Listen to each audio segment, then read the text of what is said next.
Life, what a fascinating concept. At first glance, it seems simple. Anything that moves, grows, or reproduces.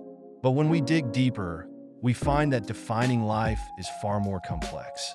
Biologists often point to 7 key traits: organization, metabolism, growth, adaptation, response to stimuli, reproduction, and homeostasis. Each of these traits is essential, yet none are exclusive to living things. For instance, fire can grow, crystals can reproduce, and even your thermostat maintains a balance. So, what truly sets life apart? Let's take a closer look. Here's a plant, clearly alive. Now consider this smartphone. It's active, but not alive. Why? To answer that, we need to journey through history. For centuries, life was viewed as something magical, a vital spark or soul. Aristotle believed in teleology, suggesting that life has inherent purpose. Descartes, on the other hand, saw animals as mere biological machines.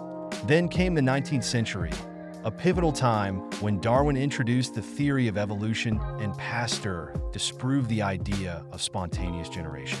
But the real breakthrough came in 1953 with the Miller-Urey experiment. In a lab, Stanley Miller recreated early Earth conditions and produced organic molecules, the very building blocks of life. Suddenly, life wasn't just magic, it was chemistry with a narrative. Fast forward to today, and NASA defines life as a self-sustaining system capable of Darwinian evolution. Let's unpack that. A self-sustaining system takes in energy, uses it, and excretes waste. Darwinian evolution refers to genetic changes that lead to adaptation over time.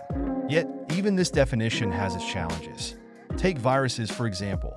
They replicate and evolve, but they can't metabolize or reproduce without a host. Are they alive? This remains a hot topic among scientists. Now, let's consider artificial life.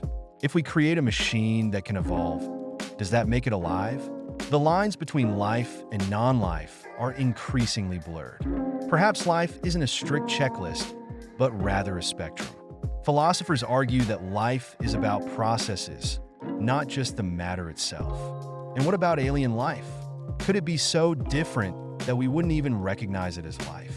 Understanding life is crucial, not just for curiosity's sake, but for practical applications. From terraforming Mars to curing diseases, the quest to define life shapes our future.